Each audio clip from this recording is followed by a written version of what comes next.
South के famous hero Teja सज्जा ने अपनी mythological fantasy thriller film Hanuman से लोगों को चौंकाया था और अब एक बार फिर से वो लोगों का दिल जीतने के मिराई में नजर आ रहे हैं।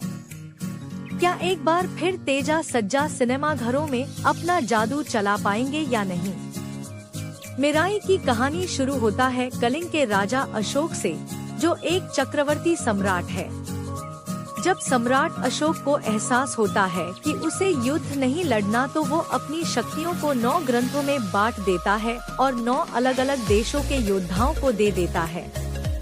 यही योद्धा सालों से इन ग्रंथों की रक्षा करते आ रहे हैं। लेकिन अब एक काली शक्तियों पर अपनी विजय हासिल कर चुका महावीर लामा मनोज मांचू इन 9 ग्रंथों को हासिल करना चाहता है, क्योंकि वो भगवान बनना चाहता है। जिसे रोकने के जिम्मा अंबिका श्रिया सरन नाम की योगिनी लेती है, जिसके पास कई शक्तियां हैं। लेकिन उसे लामा को रोकने के लिए अपने बच्चे का त्याग करना पड़ेगा और वो दुनिया की रक्षा के लिए अपने बेटे को त्याग देती है। अब ये लड़का वेदा तेजा सज्जा धीरे धीरे बड़ा होता है और एक जगह से दूसरी जगह जाता है। वहीं लामा समय के साथ और शक्तिशाली होता जाता है। उसने 8 महाग्रंथ हासिल कर लिए हैं और अब वो 9वें महाग्रंथ की ओर बढ़ता है, जिसकी सुरक्षा की जिम्मेदारी वेदा पर है, जो काफी मामलों में लामा से कम है। तो क्या वेदा इस दुनिया को लामा के कहर से बचा पाएगा, या लामा अमरत्व हासिल करके खुद को भगवान बना देगा?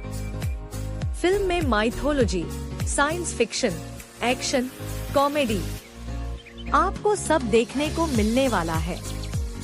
फिल्म का फर्स्ट हाफ अच्छा है, लेकिन कई जगहों पर आपको कहानी इधर उधर दौड़ती नजर आएगी। फर्स्ट हाफ में आपको लगेगा कि कई चीजें स्किप हो गई हैं। लेकिन ये बात तो तय है कि आप बोर नहीं होंगे, और अगर आपको फिल्म का फर्स्ट हाफ पसंद आएगा तो यकीन मानिए फिल्म का सेकेंड हाफ आपको और लुभाने वाला है। फिल्म के सेकेंड हाफ में ऐसे कई पल आएंगे जब आपके रोंगटे खड़े होंगे। तेजा सज्जा का बार बार उठकर खड़े होना और युद्ध के लिए तैयार होना आपको प्रेरित करेगा। कुछ हद तक ये फिल्म आपको ब्रह्मास्त्र और हनुमान की याद दिलाएगी।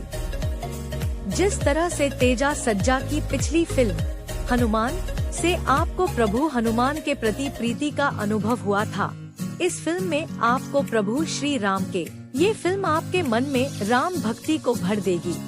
ये एक मास अपीलिंग फिल्म है, जिसे हर वर्ग के लोग पसंद कर सकते हैं। इस फिल्म में बहुत से संदेश छिपे हैं, जैसे बड़े उद्देश्य के लिए त्याग जरूरी है। एक्टिंग इस फिल्म में लगभग सभी किरदारों ने अच्छा काम किया है। हालांकि तेजा सज्जा को देखकर ऐसा लगा कि वो हनुमान से उठकर मिराई में आ गए हों, लेकिन गलती उनकी नहीं है। उनका कैरेक्टर ही कुछ ऐसा गढ़ा हुआ है। इस फिल्म श्रिया सरन का रोल छोटा है, लेकिन काफी ज्यादा प्रभावशाली और एक अहम किरदार का एहसास देता है। श्रिया के इमोशनल सीन दिल को छू जाते हैं और फिल्म में दिखाई गई उनकी दृढ़ता आपको इम्प्रेस कर सकती है। फिल्म में जगपति बाबू का रोल भी काफी छोटा है, लेकिन जगपति बाबू से ज्यादा इम्प्रेसिव रोल आपको श्रिया लगेंगी। फिल्म में रितिका नायक का काम भी ठीक ठाक है। वो फिल्म में एक फ्रेशनेस लेकर आती हैं। इस फिल्म का पार्ट और भी अच्छा हो सकता था। कहानी भी अच्छी थी, लेकिन कहानी में वो साउथ सिनेमा का टच साफ नजर आता है। हालांकि सेकेंड हाफ फिल्म काफी बेहतरीन था। कुल मिलाकर अगर आपको माइथोलॉजिकल फिल्में पसंद हैं, तो आप ये फिल्म देख सकते हैं, और इस फिल्म को देखने का असली मजा थिएटर में ही है। फिल्मी बीट हिंदी की तरफ से इस फिल्म को मिलते हैं।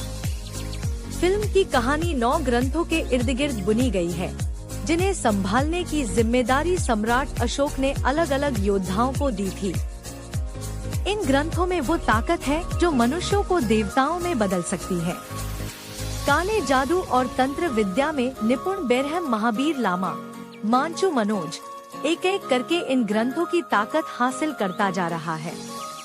अब वो 9वें ग्रंथ की खोज कर रहा है और उसे रोकने के लिए योद्धा अंबिका, श्रेया सरन, एक बेटे को जन्म देती है।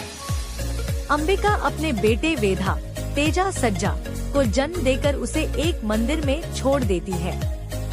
वहाँ उसे एक अघोरी पालता है। वक्त गुजरता है और वर्तमान में वेधा बड़ा होकर चोर बन जाता है। वेधा को ढूंढने के लिए योद्धा अपनी शिष्या विभा, रितिका नायक को भेजते हैं। इसके बाद शुरू होती है वेधा की खुद को पहचानने की खोज।